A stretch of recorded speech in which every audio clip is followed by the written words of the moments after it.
Hello बच्चों, let us read the question first. Question में बोला गया है 70s ribosomes, chromatophores and circular DNA are found in all eukaryotes, all prokaryotes, some prokaryotes और some eukaryotes and some prokaryotes.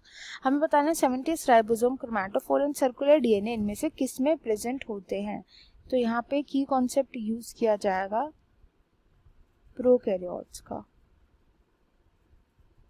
Prokaryotes की study करेंगे। तो prokaryotes क्या होता है? प्रोकैरियोट्स होता है मोस्ट सिंपल और ऑर्गेनिज्म। जितने भी सिंपल ऑर्गेनिजम्स होते हैं प्रोकैरियोट्स होते हैं। इन सिंपल ऑर्गेनिजम्स के पास कोई परमानेंट न्यूक्लियस प्रेजेंट नहीं होता, न्यूक्लियस एब्सेंट होता है। न्यूक्लियस की जगह जहाँ पे इनका जेनेटिक मटेरियल प्रेजेंट होता है उस एरिया को बोला जाता है न्यूक्लियोइड रीजन। न्यूक्लियोइड प्रेजेंट होता है इनके पास। इनके जो राइबोसोम होते हैं वो भी डिफरेंट होते हैं देन यूकैरियोट्स। कैसे? जो यूकैरियोटिक ऑर्गेनिजम्स होते हैं इनके पास जो राइबोसोम प्रेजेंट होता है वो होता है 80s राइबोसोम। 80s राइबोसोम इसलिए क्योंकि ज़्यादा कॉम्प्लेक्स होते हैं। राइबोसोम का फंक्शन होता है एमआरएनएस को रीड करना, तो इनके पास कॉम्प्लेक्स एमआरएनएस होते हैं, उनको रीड करना थोड़ा मुश्किल होता है, तो इसलिए और थोड़े एडवांस स्ट्रक्चर प्रेजेंट होता है यूकैरियोट में। वेयरएस राइबोसोम जो प्रोकैरियोट्स के पास प्रेजेंट होता है वो होता है 70s यूनिट। इसमें 70s यूनिट में एक लार्ज सब यूनिट होती है एंड एक स्मॉल सब यूनिट होती है। जो लार्ज यूनिट होती है वो होती है 50s की एंड जो स्मॉल यूनिट होती है वो होती है 30s की। वेयरएज यहाँ पर 60s एंड 40s की सब यूनिट यहाँ पे प्रेजेंट होती है। तो राइबोसोम भी यहाँ पे डिफरेंट होता है। यहाँ पे जो ऑर्गेनेल्स प्रेजेंट होते हैं वो मेम्ब्रेन बाउंडेड प्रेजेंट नहीं होते, इनके पास मेम्ब्रेन प्रेजेंट नहीं होती, membrane is absent.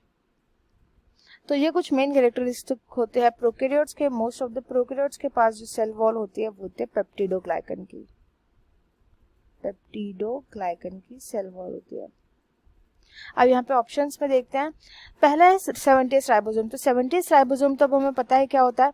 Next is chromatophores. Chromatophores का मतलब क्या होता है? क्रोमैटोफोर्स होते हैं ऐसे पिगमेंट्स जो कि हेल्प करते हैं बैक्टीरिया को फोटोसिंथेसिस करने में, फोटोसिंथेसिस में हेल्प करते हैं।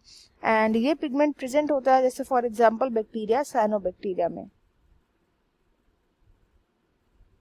तो ये बैक्टीरिया में प्रेजेंट होता है। तो बैक्टीरिया क्या होता है? प्रोकैरियोट। तो ये भी प्रोकैरियोट का है, ये भी प्रोकैरियोट का फीचर है। नेक्स्ट आता है सर्कुलर डीएनए। सर्कुलर डीएनए जो होता है वो प्लाज्मिड डीएनए होता है, मतलब कि इनका लीनियर डीएनए नहीं होता। हमारे जो जेनेटिक मटेरियल होता है वो कैसा होता है? लीनियर होता है। बट बैक्टीरिया के अंदर जो डीएनए प्रेजेंट होता है वो सर्कुलर डीएनए होता है, ऐसी शेप होती है उसकी। स्मॉल डीएनए होता है, इनका सर्कुलर डीएनए होता है। एंड इनके सर्कुलर डीएनए का जो रेप्लिकेशन होता है वो बाई डायरेक्शनल होता है, मतलब दोनों साइड से यहाँ पे रेप्लिकेशन स्टार्ट होगा, ऐसे रेप्लिकेशन होगा देन यहाँ पर आकर के खत्म हो जाएगा एंड इसके थ्रू एक दूसरा प्लाज्मिड डीएनए बन जाएगा। तो ये कैरेक्टरिस्टिक भी बैक्टीरिया के अंदर ही होता है। सारे के सारे कैरेक्टरिस्टिक होते प्रोकैरियोट्स के ही हैं, बट यहाँ पर जो क्रोमैटोफोर्स है, क्रोमैटोफोर्स सभी प्रोकैरियोट्स के पास प्रेजेंट नहीं होते। तो ऑल प्रोकैरियोट्स यहाँ पे इनकरेक्ट हो जाएगा। सम प्रोकैरियोट्स यहाँ पे राइट आंसर होगा। यूकैरियोट्स के पास 70s राइबोसोम्स प्रेजेंट होते हैं, सर्कुलर डीएनए नहीं होता, तो इसलिए fourth option is incorrect. So the right answer to this question will be option 3। I hope you understood it well. Best of luck and thank you.